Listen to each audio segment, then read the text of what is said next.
Purvanchal today. Iqra Chaudhary ji.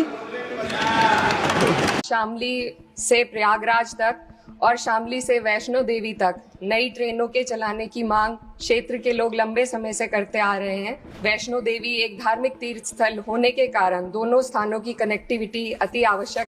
I rise to speak on the demand for grants of the Ministry of Education.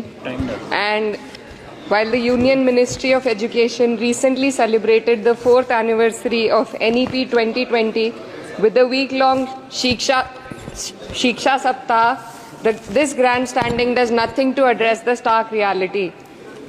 And as a member who have very recently been a student too, I would like to shed some light on the facets that are not as rosy as the government might think.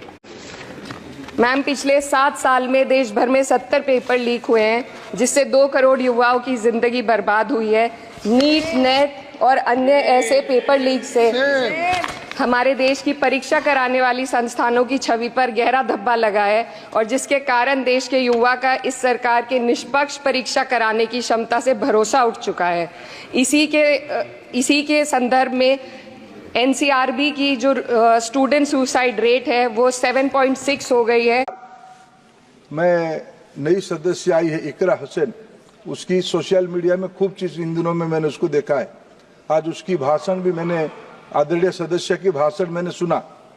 मैं आपकी अनुमति लेके एक लघु मंतव्य दूंगा। बहुत अच्छी बोली। मैं सोच रहा था जब मन से बोल रही थी ठीक बोल रही थी, जब पार्टी वाला चीज आ जाता था थोड़ा भ्रमित हो जाती थी, लेकिन अच्छी बोली, उनको बधाई। I don't think it helps anybody. We are totally against it. ये सिर्फ इंटरफेरेंस है। यूपी में जितनी बड़ी हार मिली है उसी का बदला लेने के लिए सबसे पहले माइनॉरिटीज पर अटैक होता है। मैं खुद एक मुस्लिम महिला हूं और मैं बहुत अच्छी तरीके से पहले भी जब ट्रिपल तलाक का बिल आया था तो भी यही कहा गया था। ये सबसे पहले ये समझने की जरूरत है, अगर मैं आपको कुछ दे रही हूँ उसमें कोई तीसरा इंसान, मैं आपको अपनी चैरिटी अपने मन के हिसाब से आपको कुछ दे रही हूँ, उसमें कोई दूसरा इंसान आपको आके बताए कि आप उसका किस तरीके से इस्तेमाल कर सकते हैं और सारी की सारी जो पावर्स है वो आप अगर जिला अधिकारी को दे देंगे तो उसमें I don't think it helps anybody and we are totally against it. ये सिर्फ इंटरफेरेंस है क्योंकि ये सरकार जिस तरीके से इनको मैंडेट मिला है और यूपी में जितनी बड़ी हार मिली है उसी का बदला लेने के लिए सबसे पहले माइनॉरिटीज पर अटैक होता है। और मुझे लगता है अगर इसी तरीके से अटैक हुआ, it's not just an attack on minorities but also on the constitution, on article 14, article 25, article 26, it's a direct attack.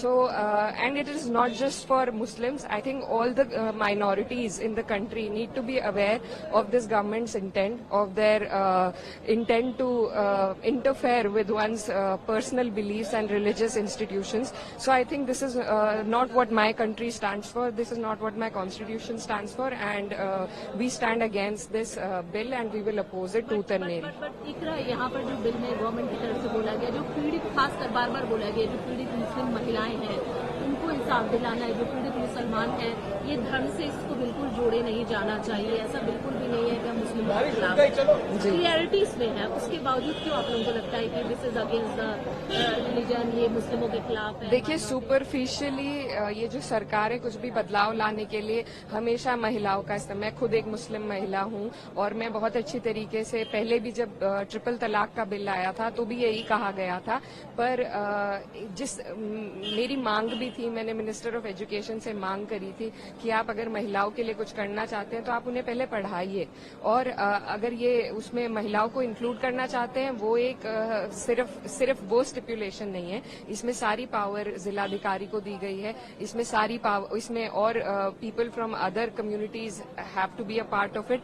तो इस तरीके के बहुत प्रावधान है, सिर्फ उसको सेल किया जा रहा है कि हम विमेन को इसमें इंक्लूड कर रहे हैं, पर जैसा अभी हमने देखा है ट्रिपल तलाक में अब क्या होता है, there are a lot of abandonment cases. पहले तलाक हो जाते थे लेकिन अब औरतों को सिर्फ अबैंडन कर दिया गया है और जो उनके पति हैं वो जेल चले जाते हैं, वो उनके पास वैसे भी उन्हें कुछ उससे फायदा नहीं होता है, तो सुपरफिशियली उसे दिखाने के लिए महिलाओं का वो नाम का इस्तेमाल करते हैं, बट इंटेंट जो उनकी है वो पूरा विपक्ष, पूरा देश और सब लोग समझते हैं and I think all the minorities of this country are together in it and we will oppose it. धन्यवाद सभापति महोदय, आपने मुझे पहली बार अपनी बात इस सदन में रखने का मौका दिया।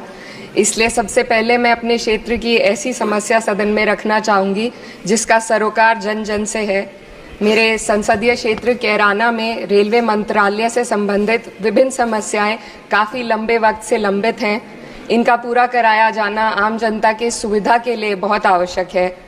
सबसे पहले पानीपत कैराना मेरठ रेल मार्ग का सर्वे कई बार कराया जा चुका है, लेकिन अभी तक इस रेल मार्ग पर कार्य शुरू नहीं हुआ है। हरियाणा और उत्तर प्रदेश को जोड़ने वाला ये बेहद आवश्यक रेल मार्ग है। इस रेलवे लाइन के बनने से हरियाणा और उत्तर प्रदेश के सीधे जुड़ जाने से क्षेत्र को बहुत लाभ होगा। इसके अलावा शामली से प्रयागराज तक और शामली से वैष्णो देवी तक नई ट्रेनों के चलाने की मांग क्षेत्र के लोग लंबे समय से करते आ रहे हैं। प्रयागराज में उच्च न्यायालय का होना और वैष्णो देवी एक धार्मिक तीर्थ स्थल होने के कारण दोनों स्थानों की कनेक्टिविटी अति आवश्यक है। अंत में दिल्ली शामली सहारनपुर रेल मार्ग पर स्थित जंधेड़ी फाटक व रामपुर फाटक के ऊपर रेलवे पुलों का निर्माण काफ़ी लंबे समय से अधर में लटका हुआ है, जिसे क्षेत्र की जनता बहुत परेशान है। इन दोनों रेलवे पुलों का निर्माण जल्दी से पूरा कराया जाना भी बेहद ज़रूरी है। तो अध्यक्ष जी, आपके माध्यम से मैं माननीय रेल मंत्री जी से अनुरोध करूंगी कि कैराना संसदीय क्षेत्र की इन रेल मांगों का संज्ञान लेकर जल्द से जल्द निस्तारण कराने की कृपा करें। धन्यवाद।